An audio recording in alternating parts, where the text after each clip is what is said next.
Alright guys, welcome back to another episode of the Let's Play. Today we're starting off in the tundra that we found in the last episode, and we explored thoroughly in the last episode.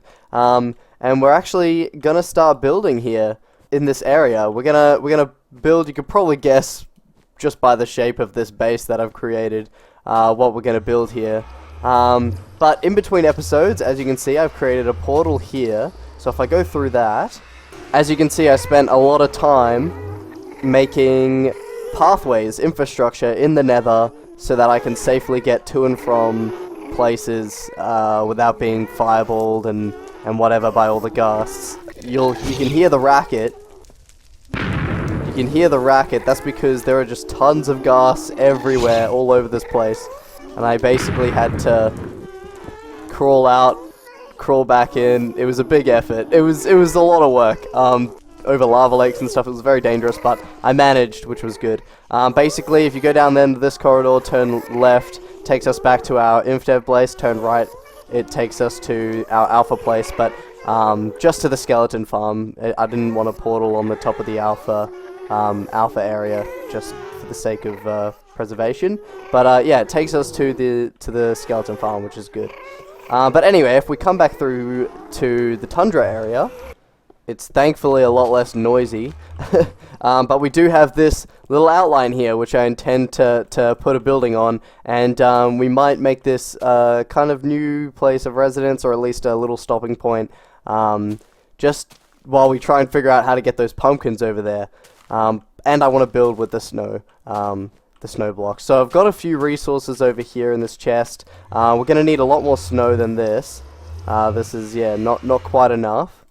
And I have an area where I want to get it from. I don't want to start taking out all the snow here, otherwise I'm not convinced it'll come back. So I'm going to go out a bit that way and collect snow there. But yeah, we're going to build a little snow hut here, and yeah, I'll show you what that looks like in a sec. Alright, I'm just out here by the Herobrine fire, and it hasn't seemed to go out, like the logs haven't seemed to burn up yet, so even weirder. Base is over there. This is where I'm collecting snow, and it was just nighttime before, and something strange happened. I was in my inventory, and I was sitting here, and I was like, let me craft up a snow block, and then a skeleton started attacking me, so I was like, whoa, I better not get shot and die. So I closed my inventory and dealt with the skeleton, whatever, and then I went back to the spot where I closed my inventory. I thought, wait, surely the things that I had in my crafting box got thrown out. No, they didn't. They stay here. They stay in the crafting box. Look at that. I close my inventory, open it. How useful is that? That's like 4 extra inventory slots that I can just store things. So yeah, that's a pretty interesting, useful little quirk. I'm not exactly sure how long that'll last, because I mean that's definitely not an intended feature. It's not something that's stuck around. Turns out Mojang's actually gone backwards with their inventory update. The inventory used to be bigger than it is today. That's kind of hilarious. But yeah, I thought that would just be cool to show off. Cool little quirk that I found. Okay, so here's our little igloo. All just about complete, I'll say. So pretty much we got a little cobblestone path that comes through here. I might try and snow this area up a little bit. I've only got 46 more blocks. I don't know, we'll see. But yeah, you kind of follow this path around. It's all snowed up. I've had to add some snow blocks in here in place of dirt, just to keep the immersion a little bit. Might replace these just because you can kind of see them from where we are. Might as well go on a bit of a hot streak here. There we go. That looks good.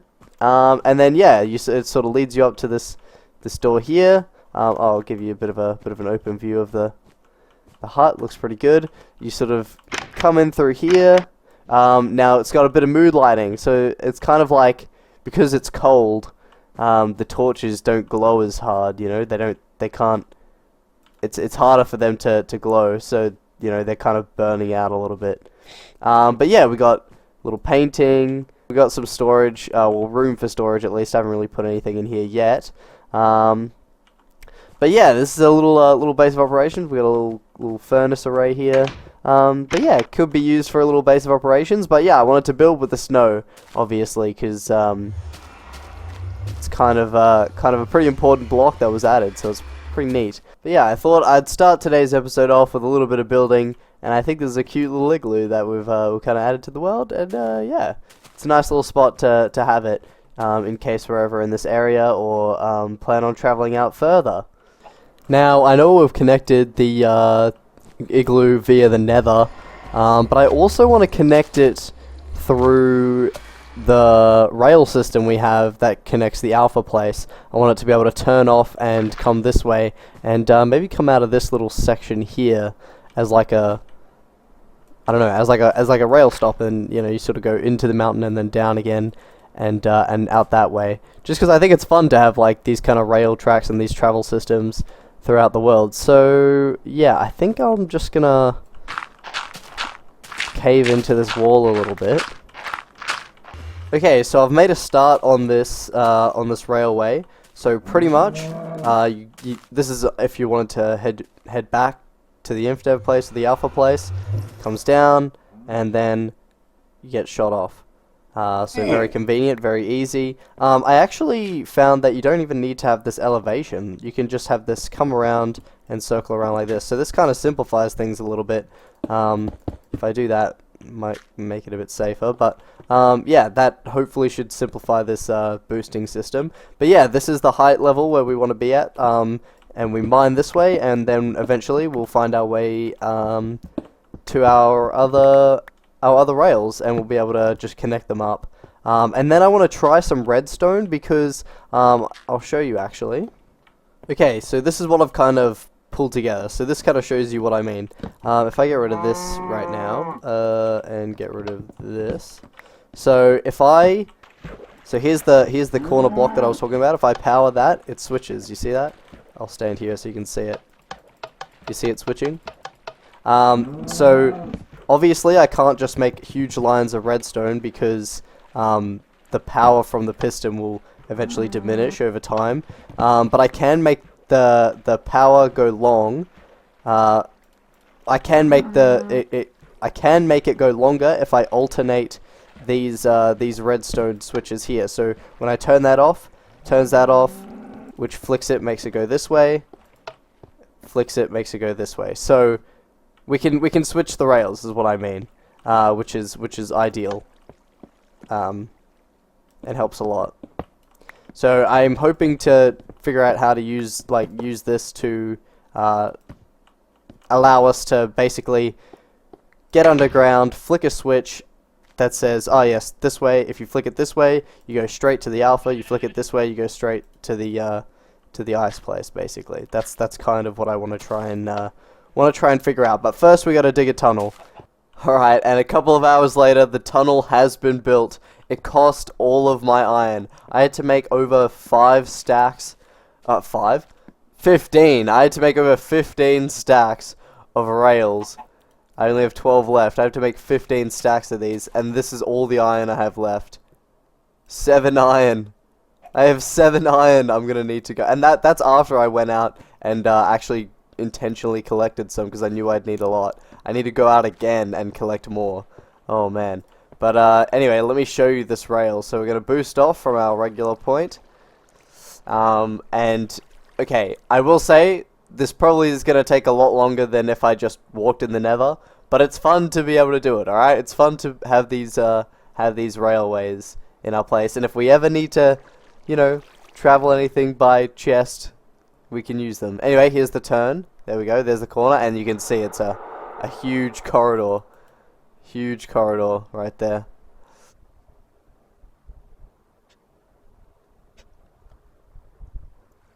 So something cool about this is it goes underwater at certain points. So I made these little like glass openings so we can kind of look out underwater and see where we're going, which is kind of cool.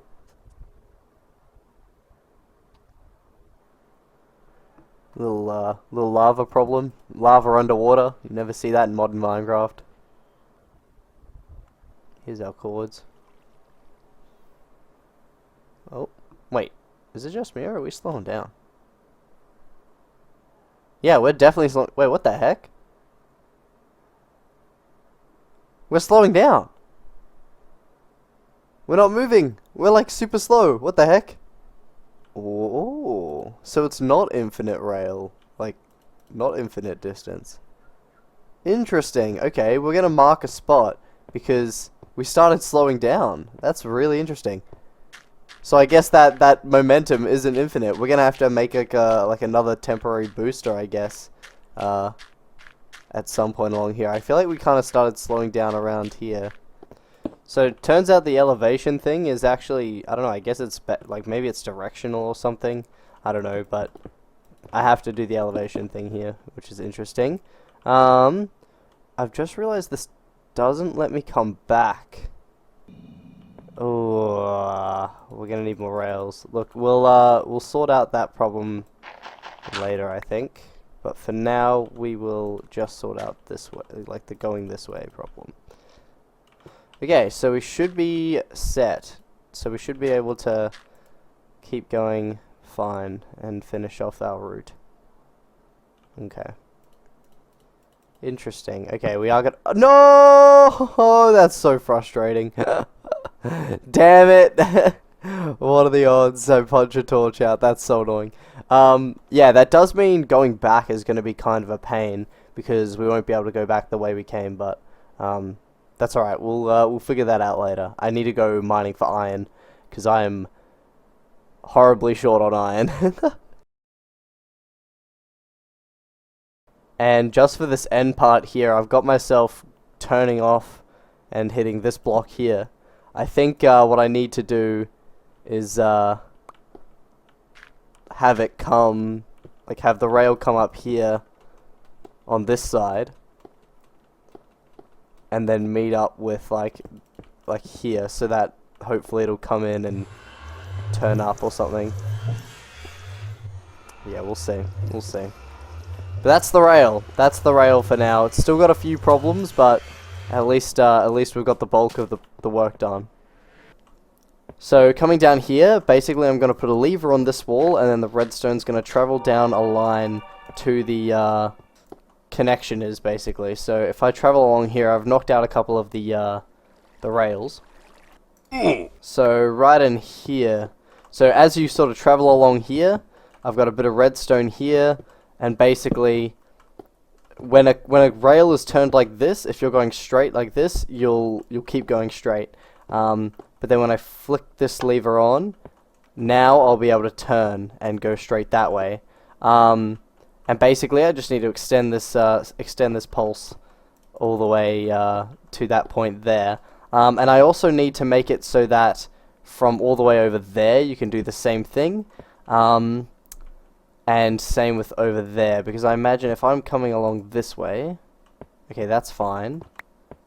Oh, it might be actually fine. Oh no, this way I'm going to turn. So yeah, I need a few ways to be able to actually do this, because that is true, because if I'm traveling along here, this will go across, but then when I want to come back, I'm going to turn and go that way, which is not what I want. So I'm going to have to remember to, I'm gonna have to make redstone lines all the way along. Okay, but here's the sort of system I have in place right now. So right now this is just very simple. Up equals snow, down equals alpha. So right now we'd be going to the snow. That takes us to the alpha base. So like straight. So I'll make us turn. Honestly, I'll make us turn, and we push it, and yeah. It's it's entirely reliable. This is just the first part of the problem. I've realized there are actually quite a few flaws with this system in terms of knowing which way the rail direction is facing if I am to put it in different places, you know, like make the input from other places. So yeah, there you go, we turned, that's the way to the snow. As you can see, this is on, and it was turning this way. Rather than this way. So pretty much what I've done here is, like I showed you before, redstone line, 15 blocks. We've got this torch, the wool, and then this one's turned off, and it basically just alternates as you go. So when I flick on the lever, redstone, gets powered, it comes along, turns a torch off, that's turned off, which allows this torch to turn on, and keeps going. It just alternates basically. Something I found interesting when I was building this was, see, this one's off. If I break these, it stays off. Like, it doesn't realize it's not supposed to be off, which is quite interesting. So that line doesn't break at all. It only figures it out when I power it like that. So yeah, thought that was just an interesting thing to note. But yeah, it's pretty foolproof, doesn't really break. So back here, basically the problem that I'm facing is, this works perfectly fine. I turn this off, I know what's going on here, right? The problem is, if I'm gonna make one, let's say I make one at the alpha place, right? Or, that between spot towards the alpha place. If I'm coming on my way back, and I have this flicked down, that means the track, if you're going towards it, it's curved like this.